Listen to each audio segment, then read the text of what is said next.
a child was born who was to become the Buddha. The stories say that before his birth, his mother, the queen of a small Indian kingdom, had a dream. Patchwork farm fields fade to a black and white line drawing animation. The lines swirl and become the outline of a woman at rest, arms crossed over her chest. The scene turns blue with a white elephant in silhouette. The beast lowers itself to sitting and holds up an offering in its trunk. A woman attired in a green robe and jewels steps up with her arm outstretched. The woman wraps her hand around the stem of a flower, the elephant's offering. A beautiful white elephant offered the queen a lotus flower. The queen dances. And then entered the side of her body. The elephant leaps into her belly. Its white form disintegrates and whirls into a pinwheel. White and green blend. When sages were asked to interpret the dream, they predicted the queen would give birth to a son, destined to become either a great ruler or a holy man. A man with a long white beard sits cross-legged as hands reach toward him. The man breaks into ripples as if on a pond. One day, they said, he would either conquer the world or become an enlightened being. The Buddha. Lotus flowers spring up onto the pond. People like stories. It is one of the ways we learn. The story of the Buddha's life is an archetypal journey, but it is a means to an end. It is not an end. Poet Jane Hirschfield. The flowers stretch and expand into the curling branches of a tree. The queen dances nearby. Within 10 months, as a tree lowered a branch to support her, a baby boy was born, emerging from her side. She twirls and the baby appears on her hip. She cradles it. 7 days later, the queen died. Flower petals rain from above, coming to rest as a blanket for the queen lying in state. Torches burn around her. The world is filled with pain and sorrow, the Buddha would one day teach. The torches become pallbearers. But I have found a serenity, he told his followers, that you can find too. The pallbearers become a procession trekking along a distant horizon. The sun dips towards mountains beyond. Poet W.S. Merwin. Everybody understands suffering. It's something that we all share with everybody else. It's at once utterly intimate and utterly shared. So Buddha says that's a place to begin. That's where we begin. No matter what your circumstances, you will end up losing everything you love. You will end up aging. You will end up ill. And the problem is that we need to figure out how to make that all be all right. Psychiatrist and author Mark Epstein. What he actually said was that life is blissful. There's joy everywhere, only we're closed off to it. His teachings were actually about opening up the joyful or blissful nature of reality. But the bliss and the joy is in the transitoriness. Do you see this glass? I love this glass. It holds the water admirably. When I tap it, it has a lovely ring. When the sun shines on it, it reflects the light beautifully. But when the wind blows and the glass falls off the shelf and breaks, or if my elbow hits it and it falls to the ground, I say, of course. But when I know that the glass is already broken, every minute with it is precious. Subtitles appear as His Holiness the Dalai Lama interviews. Everybody, every human being wants. Everybody, every human being wants happiness. And Buddha, he acts like a teacher. You are your own master. You are your own master. Future, everything, depends on your own shoulder. Buddha's responsibility is... Buddha's responsibility is just to show the path. That's all. The Buddha can shine out from the eyes of anybody. Inside the buffeting of an ordinary human life, at any moment what the Buddha found, we can find. A golden statue depicts the slender Buddha sitting cross-legged with right palm outstretched and left palm upward in his lap. Credits appear. The Buddha, narrated by Richard Gere with Blair Brown.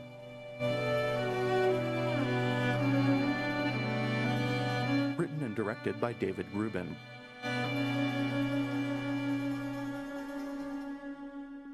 Strings of prayer flags crisscross above a courtyard like power lines. The sheer rectangular flags are green, red, orange, and more. Below, people in prayer hold their palms together near their bowed foreheads.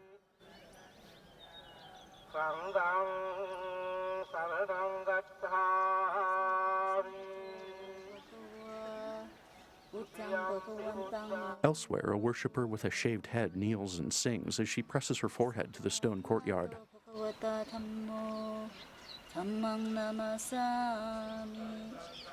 In southern Nepal, at the foot of the Himalayas, is one of the world's holiest places, Lumbini, where, according to the sacred tales, the Buddha was born. Pilgrims in white gather en masse praying. Others light candles and incense. Today, Buddhist pilgrims from all over the world make their way here to be in the presence of the sage whose life story is inseparable from centuries of anecdotes and legends.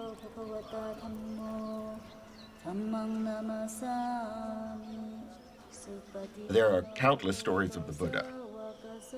Each tradition, each culture, each time period has their own stories. A smooth bronze sculpture depicts the Buddha with his thumb and index fingers joined to form rings and the remaining fingers extended. A painting captures Buddha in a similar gesture. This depiction sports a goatee and thin, wispy-ended mustache. A stone Buddha wears a beehive-like headdress and long ears. Another painted Buddha has dark skin, almond-shaped eyes, and elongated ears. D. Max Moorman of Barnard College. We have lots of visual narratives and artwork from all over Buddhist Asia. But the first written material, actually, the first biography, say, of the Buddha, really, we don't see that before about 500 years after his death. For the first few centuries, Buddhist narrative was oral. Back at Lumbini, pilgrims meditate near the Bodhi tree. The tree's roughly 10-foot thick trunk is ringed in prayer flags. Historically, it is based on something certainly that happened. There must have been someone who corresponded with Gautama Buddha, who we don't know. We don't know how much of it is pure fairy tale and how much of it is historic fact, but it doesn't matter. It touches something that we all basically know. Maroon prayer flags shift in the breeze. The relevance of it is in the message of the story, the promise of the story. Like any good story, it has a lot to teach. So the story of his life, then, is a beautiful way of telling the teaching. He who sees me sees the teaching, the Buddha said. And he who sees the teaching sees me. Pilgrims gather on a wide lawn, fade to black, fade up on a sunrise in farm country. Born some 500 years before the birth of Jesus, the Buddha would grow to manhood in a town vanished long ago. For nearly 3 decades, he would see nothing of the world beyond. A title, Siddhartha, Part 1. A painting depicts the Buddha as a child sitting cross-legged between attendants dressed in white. The tales say he was the son of a king, raised in a palace with every imaginable luxury. He was called Siddhartha Gautama, a prince among a clan of warriors. In a painting, the prince's subjects form neat rows. When I was a child, he said, I was delicately brought up, most delicately. The prince rides an elephant. A white sunshade was held over me day and night to protect me from cold, heat, dust, dirt, and dew. Lotus blossoms open in fast motion. My father gave me 3 lotus ponds. One where red lotuses bloomed. One where white lotuses bloomed. One where blue lotuses bloomed. Robert Tenzin Thurman, Columbia University. The father wants him to be a king.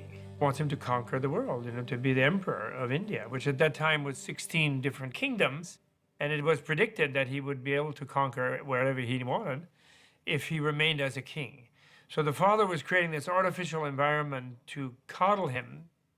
His father wanted to prevent him from ever noticing that anything might be wrong with the world, because he hoped that he would stay in the life they knew and loved and not go off as was predicted at his birth, and possibly become a spiritual teacher rather than a king. Shielded from pain and suffering, Siddhartha indulged in a life of pure pleasure. Every whim satisfied, every desire fulfilled. I wore the most costly garments, ate the finest foods. I was surrounded by beautiful women. Paintings capture the period. The young prince gazes at nearly nude women with his eyes narrowed into lecherous slits.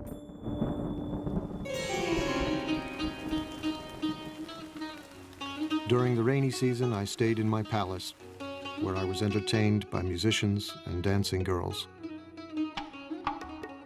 I never even thought of leaving.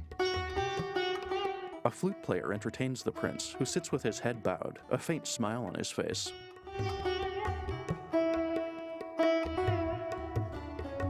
In another painting, he kneels hand in hand with a woman.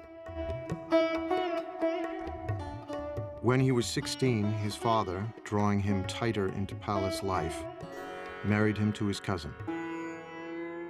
It wasn't long before they fell in love.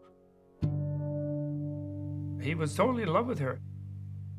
There is a story that on their honeymoon, which was about 10 years long, at one time they rolled off the roof that they were making love on while in union, and they fell down but landed in a bed of lotuses and lilies, and didn't notice they had fallen.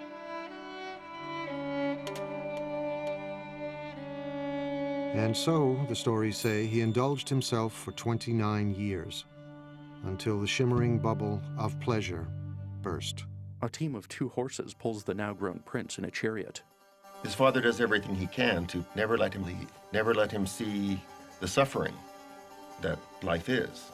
But one day he goes outside and he's traveling through the kingdom, and he has the first of 4 encounters. A gaunt, shirtless man's ribs show. He sees an old man, and he asks his attendant, and the attendant says, "Oh, that's change. One doesn't always stay young and perfect." Then, on the next tour outside, he sees a sick man and doesn't quite understand what it is. He asks his attendant, and the attendant says, "Oh, that happens to all of us." Venerable Mataya Sakyaputta. Don't think you are a prince, you will not get sick. Your father will get sick, your mom will get sick, everybody will become sick. Then he sees that it isn't just the sick person, in fact, it's universal. And something is stimulated inside of him, so he keeps getting the chariot driver to take him out. And he sees, horror after horror. And on his 3rd trip outside, he meets a corpse.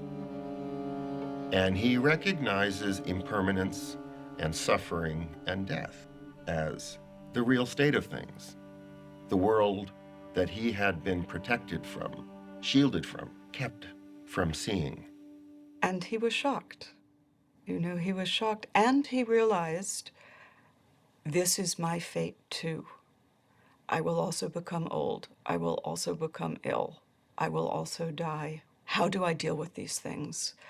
These are universal questions in any human being's life. What it's like to be in a body inside of time and our fate, and how do we navigate that? It really is a tale of the transformation from a certain naive, innocent relationship to your own life to wanting to know the full story, wanting to know the full truth. And then the 4th trip outside, he sees a spiritual seeker, someone who has decided to live a life completely other than his life in order to escape from impermanence, suffering, and death. The seeker sits under a tree. So he has this sort of traumatic encounter with the pain and suffering of life. We try to protect our children. We don't want to let our children see all the pain that's in the world. But at a very early age, at a time before he could remember anything, at a time before there was conceptual thought, he already suffered the worst kind of loss that one could suffer. Suddenly and mysteriously, his mother died when he was a week old. So something tragic happened, right at the beginning. That might be what it takes to become a Buddha, is that you have to suffer on such a primitive level. Tree branches sway against a glowing sky. Then a painting, the prince sits at the foot of a bed, watching his smiling wife and newborn. 29 years old, profoundly troubled, Siddhartha was determined to comprehend the nature of suffering. He resolved to leave the palace. His wife had just given birth to a baby boy. Siddhartha called him Rahula, fetter. He names his son Fetter. He names his son Ball and Chain. This is the fetter that will keep me tethered to this life. This is what will keep me imprisoned. In a painting, Siddhartha pulls back the curtains of a canopy bed to gaze on his wife as she suckles their newborn. Late one summer evening, Siddhartha went into his wife's room. Flames ignite. A lamp of scented oil lit up.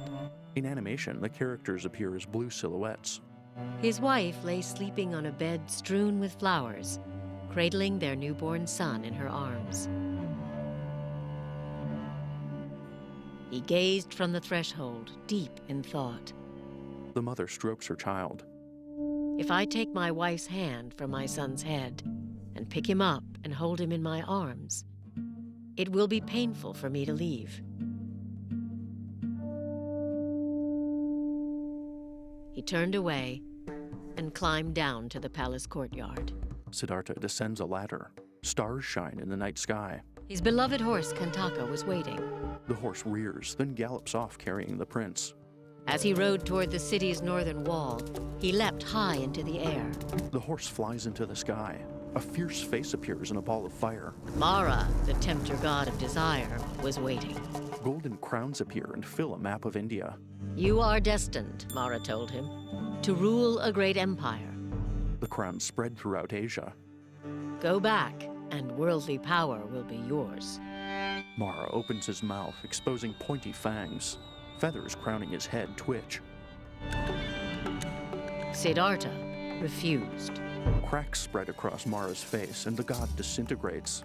He left grief and probably absolute puzzlement and dismay in the hearts of wife, in the infant son who was innocent and yet was suddenly fatherless, and of course his own father. But there is no knowledge won without sacrifice. In the animation, Siddhartha stands in the doorway, spying on his wife and son at rest. And this is one of the hard truths of human existence. In order to gain anything, you must first lose everything. The animation fades to a misty countryside.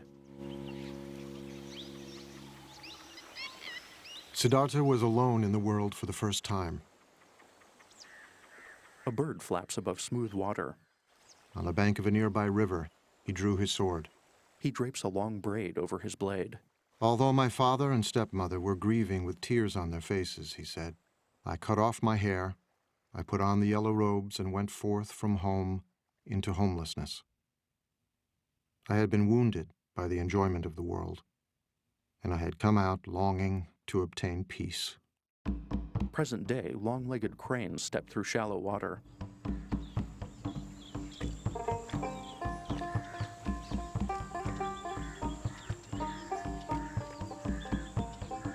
Siddhartha wandered south toward the holy Ganges River. The sun quickly descends.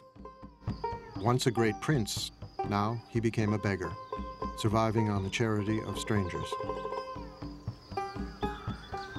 He slept on the cold ground in the dark forests of banyan, teak, and sal that covered the northeastern plain. frightening places where wild animals roamed and dangerous spirits were said to live. A forest grows dark. He's going out to see what there is. He's a seeker. He doesn't have a teaching yet. He doesn't have an understanding yet. He doesn't have an insight yet. He doesn't have a solution yet, but he recognizes the problem.